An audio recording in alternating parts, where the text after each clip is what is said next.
So let's talk about the theoretical foundations of relationship marketing. How do you build relationships with customers? Especially if your company hasn't done a very good job of that in the past. Well, of course, we like to start with the Einstein quote, and that, of course, is insanity is doing the same thing over and over again and expecting different results. All right, so relationship marketing and to implement a relationship marketing program, you're going to have to do something probably different than what you're currently doing. All right, and of course, remember then that relationship marketing is oriented towards a long-term plan to retain customers.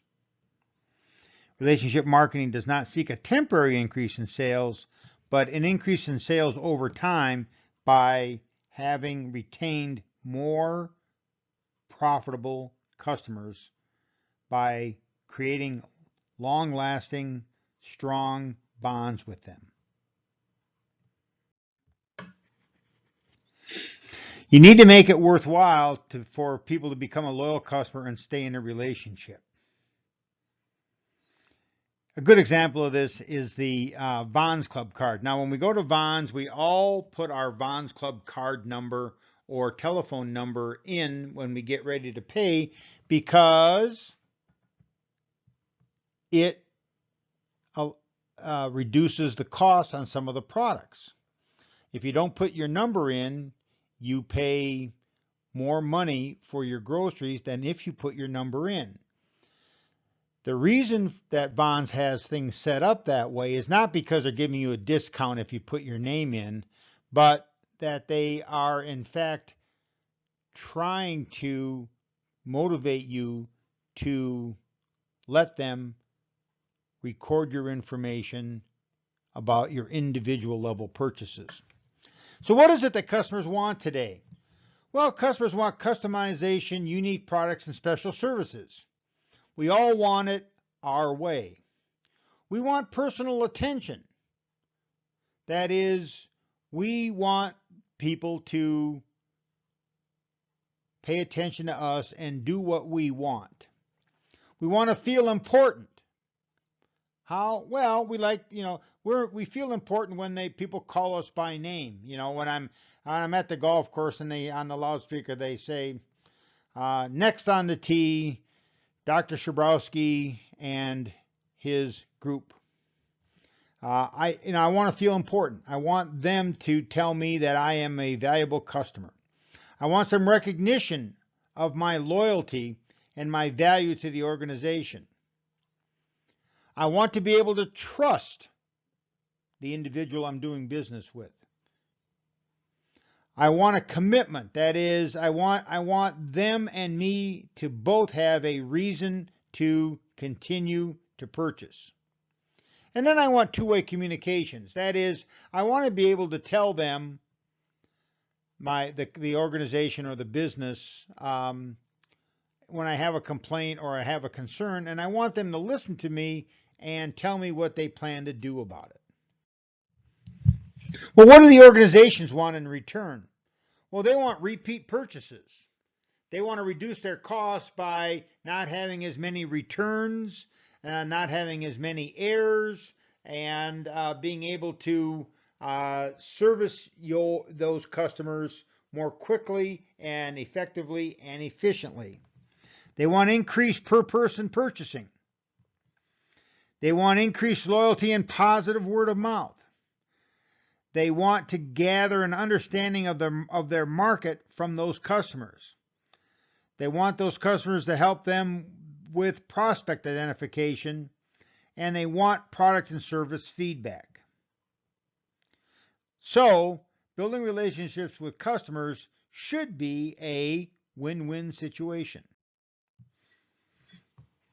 The idea behind customer relationship management, CRM, or relationship marketing is to turn first-time buyers into repeat buyers, and to turn repeat buyers into regular clients, and turn those regular clients into members, maybe a Vons Club card member, or maybe a boarding pass club member. And then from members to advocates and advocates to partners. The future for almost all firms is to build long-term relationships with your most profitable customers. Relationship marketing is more than just a business tool. It's a business philosophy and a business strategy based on the marketing concept. Relationship marketers have a different view of business, and therefore they do their marketing differently. Once you adopt a relationship marketing mentality, your approach to doing business changes everything. So how does an organization get there? Well, the answer is to develop a customer relationship marketing program, or maybe a relationship marketing program. So let's talk about characterizing relationships. For relationships to work, what has to be in place? Well, there has to be some mutuality. That is, both sides have to be participating in the relationship. Like I said, Nevada Power, NV Energy, and the Nevada Water Authority, both believe that they have relationships with me. But we really don't have a relationship because they communicate to me, but I don't communicate back to them. And the truth is, they sort of prefer it that way. Another aspect then is interactions. That is, we have to interact with each other. For there to be a relationship, there have to be interactions. There has to be an ongoing benefit to both parties. It has to result in a change of behavior. That is, becoming more loyalty, repeating more purchase, creating a larger share of wallet. And then there has to be some uniqueness in that relationship so that it can't be replicated by someone else. And then finally, and perhaps most importantly, the relationship has to build trust. I have to become more trusting of the organization, whether it's a Chevrolet dealership, my mechanic, my barber, my physician, or Amazon. Some of the building blocks of relationship marketing is the notion of fairness, symmetry, dependent satisfaction, and commitment and trust. So fairness is this notion of I have to believe that I'm being treated fairly, that I am being treated in accordance to my value to the organization. There has to be some symmetry, and that is this notion of there has to be, we have to feel like this is a win-win situation. There has to be some dependence. That is, there has to be some value in me staying in the relationship, and there has to be some value for the organization to stay in the relationship. Think about my auto mechanic. We're dependent on each other.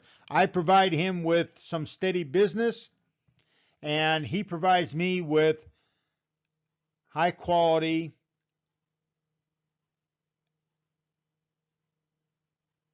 reasonably priced service. I have to be satisfied, and they have to be satisfied. There have to be dual commitments, and of course, once again, there has to be trust. Customers become loyal to the relationship when they trust you, when they are committed to the product and service, when they are beyond satisfied, when they are given a reason to keep purchasing and stay in the relationship. Now, there is a process of relationship marketing that Peppers and Rogers proposed, and it's called IDIC. And of course, that's an acronym that stands for identify customers, differentiate customers, and of course, the identifying customers is make sure that we can identify our customers individually and what their demographics are and what their wants and needs are. We need to differentiate customers. Mostly we need to differentiate them based on their value to the firm, but we also need to differentiate them based on what's important for them. Third, it's interact with the customers. That is, communicate with the customers in a personal, relevant way. And then finally, customize our treatment of customers. Of course, Pete Feder would remind you, best customers get the best treatment, and so on and so on. So how does an organization get there? Well, of course, an organization gets there by building and using a database to gather, analyze, and create relationship marketing strategies for our most profitable customers.